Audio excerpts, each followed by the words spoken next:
Salam satu hobi teman-teman, sahabat Reza Ornamental Fish di mana aja berada. Ikan baru nyampe, maksudnya habis beres-beres, nyiapin ini semua ya teman-teman, sambil beres-beres akuarium lainnya tadi. Ini kebetulan ikan barusan nyampe juga, sambil unboxing lah ceritanya gitu sebagai kenang-kenangan, karena memang besok juga, mungkin besok atau lusa belum tentu ikan-ikan ini masih ada di sini gitu teman-teman, karena memang status jualan, jadi varian ikan tuh berbeda-beda sesuai permintaan dan kebutuhan tentunya ya teman-teman. Nah, jadi nyambung konten yang kemarin nih teman-teman, yang ngobrol tentang peacock bass atau pibas ya teman-teman. Ini kebetulan pibas ukuran 15 sampai 18 cm lah, jadi remaja ya teman-teman. Ini kebetulan ada dua jenis, yaitu jenis mono, kebetulan juga mono hybrid juga teman-teman. Terus ada jenis sinyu teman-teman. Nah, jadi jenis sinyu ini adalah jenis yang total ya, mungkin untuk ciri khas teman-teman udah nggak asing lagi, cukup lumayan ya familiar lah, udah rame banget di mana aja. Jadi udah nggak berbeda jauh lah sama mono, udah rame kan jenis sinyu ini sendiri. Nah, terus jenis mono ya teman-teman, mono hybrid ini mungkin teman-teman banyak yang masih belum paham nih, kok dia ini mono hybrid ya. Mono hybrid ini apa sih kan gitu. Jadi mono hybrid ini adalah hasil kawin silang ya teman-teman, dari dua induk yang berbeda. Jadi disilang dengan sinyu teman-teman. Ciri-cirinya apa sih nih, seperti ini. Ini dia label mono. Jenis juga nggak ninggalin mononya, sama seperti mono, hanya di marking samping kiri dan kanan itu ada totol putihnya. Jadi tidak meninggalkan jenis sinyu juga teman-teman, jadi ada totol putihnya. Jadi mono hybrid itu adalah mono silangan antara mono dan sinyu. Nah, jadi mono hybrid kan gitu teman-teman ya. Nah, jadi membahas yang selanjutnya tentang ikan baru, yang perlu kita karantina dahulu ya teman-teman. Kenapa perlu karantina? Proses karantina ini memang sangat diperlukan untuk ikan-ikan yang baru datang, atau ikan-ikan yang baru dibeli, atau ikan-ikan yang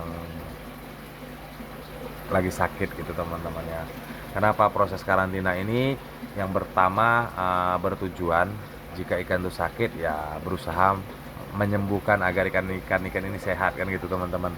Nah, terus jika ikan ini perjalanan jauh, atau ikan yang baru kita beli, jadi penyesuaian rumah baru itu yang pertama. Yang kedua, menetralkan kembali tentunya tingkat kestresan si ikan ini dari perjalanan jauh. Sorry teman-teman, agak mulai kedip-kedip nih mata, hampir jam 4 ini teman-teman.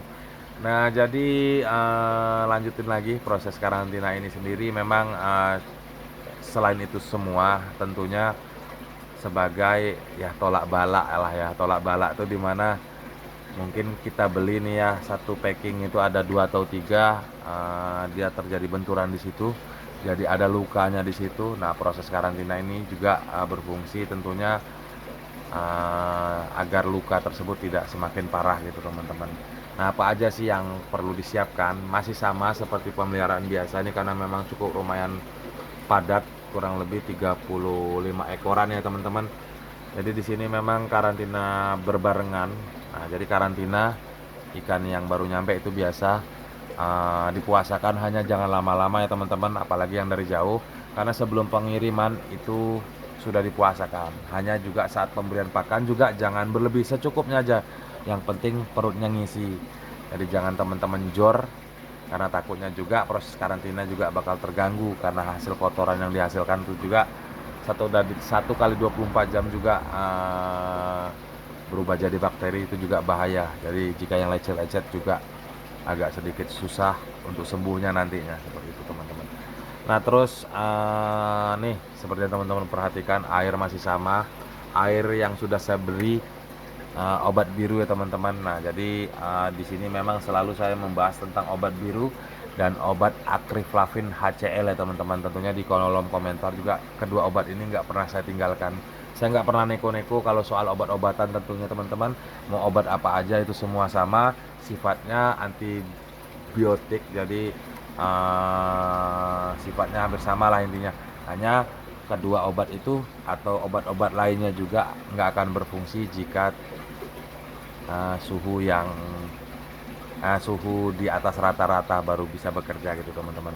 Nah jadi jika ikan baru datang itu kebiasaan yang saya lakukan tetap saya menggunakan obat biru. Nah, obat biru ini juga saya gunakan dalam masa-masa perawatan pemeliharaan harian. Terus obat jenis akriflavin, kalau saya pribadi sering menggunakan jenis akriflavin HCl, itu saya gunakan saat ikan sakit aja teman-teman. Nah terus ini saya sudah beri obat biru. Terus ketinggian air itu umumlah sesuai dengan koloni yang ada. Terus aerasi yang full ya teman-teman, dimaksimalkan. Ini kebetulan tadi ini ada biofum bekas ikan lohan, jadi nganggur saya masukin aja ke sini. Jadi nggak ada maksud apa-apa. Tujuan taruh di sini hanya juga ya sedikit membantu lah ya teman-teman ya, mengurangi kotoran-kotoran yang tidak tertarik oleh pompa, karena memang ini pompa agak kecil. Terus yang keduanya heater teman-teman. Nah dalam pemrosesan karantina ini juga sangat dibutuhkan sekali heater, dimana heater ini masih sama set di 32. Kalau dia masih baby itu cukup set di 30 derajat aja teman-teman, sesuai lokasi teman-teman masing-masing.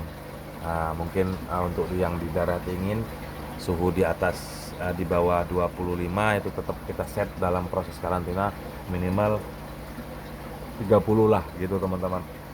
Nah nanti jika akan dikembalikan ke suhu normal, suhu setempat, tentunya itu teman-teman bisa perlahan lah pembelajaran kembali sampai dia bisa menyesuaikan suhu di lingkungan teman-teman masing-masing.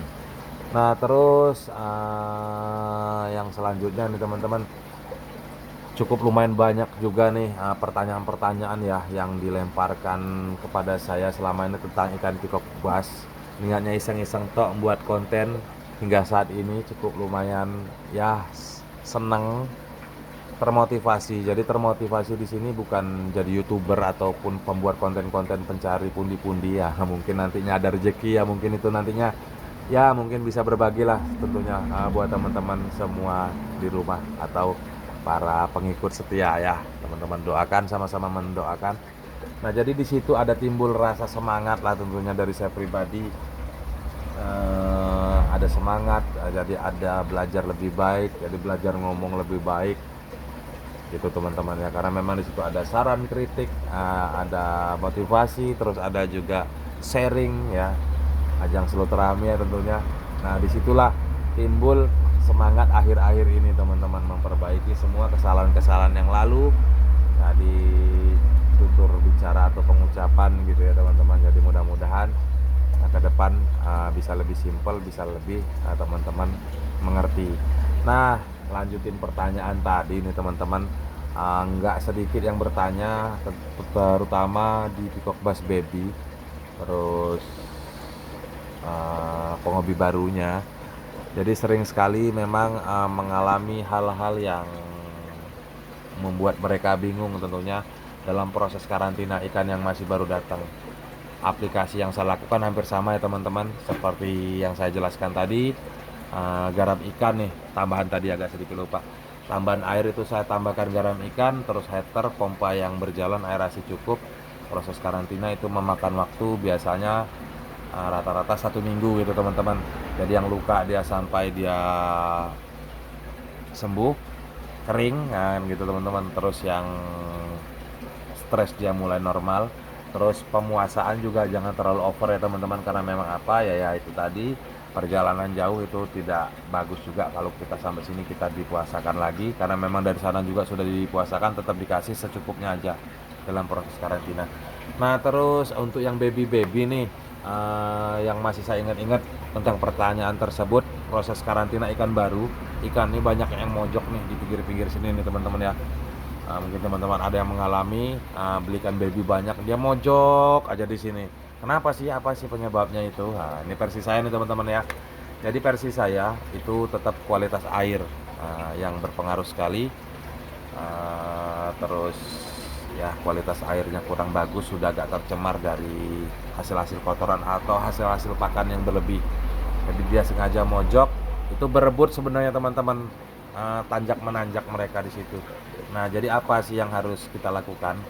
Nah, jadi yang pertama jaga kualitas air tetap. Nah, terus air itu jangan terlalu tinggi teman-teman. Nah, jadi cukup pendek, air pendek aja. Kalau saya sih untuk ikan baby itu 20 cm aja udah cukup. Yang penting air itu stabil, pemberian pakan yang cukup. Nah, terus proses karantina untuk ikan baby ada yang mojok lah, ada yang nggak mau makan lah. Nah, itu hal vitalnya tetap di air itu yang pertama. Yang kedua, hindari penggunaan lampu ya teman-teman. Ini sebenarnya nggak ada lampu, saya matikan sampai proses karantina nanti separuh berjalan, jadi saya hidupkan sebentar-sebentar. Nah, ini sebenarnya colokannya lagi kepake sebenarnya untuk penciptaan arus nih teman-teman, karena memang ini ikan jumbo ya, ikan gede. Nah, jadi tetap biar diobok-obok nih lah di situ gitu. Kalau untuk yang baby tidak perlu, arus dari aerator juga udah cukup. Nah, jadi cukup lakukan treatment dari awal yang saya jelaskan tadi. Matikan lampu dahulu, pemberian pakan jangan terlalu berlebih tentunya, seperti itu teman-teman. Nah, jadi mungkin ada pertanyaan-pertanyaan lain, mungkin bisa isi di kolom komentar. Tujuan dari pembuatan video ini yang utamanya adalah unboxing. Nah, jadi mudah-mudahan yang teman-teman menonton, apalagi penghobi barunya, ada inspirasi baru, ada wawasan baru dari konten-konten ini sendiri, tercipta silaturahmi. Jadi jangan ragu-ragu isi kolom komentar dan langsung tanyakan kepada saya langsung.